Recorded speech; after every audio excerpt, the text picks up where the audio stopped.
So in this Kraken tutorial video, I'll be showing you guys how to set up automatic daily Solana buys here on Kraken. So once Kraken's opened up, go to the bottom and select on Explore.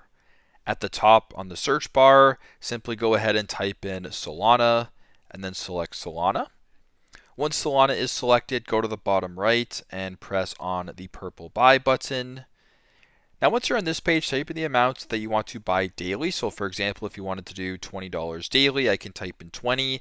And right below that, I want you to press on one time and then change this frequency to daily. Once that is done, go to the bottom, press on confirm. And then to go to the next page, press on the purple arrow.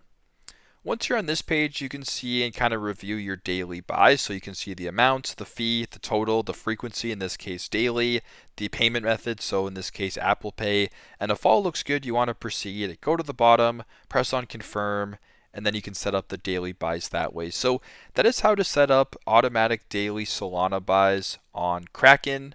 Thanks again for watching, and I hope this video helps.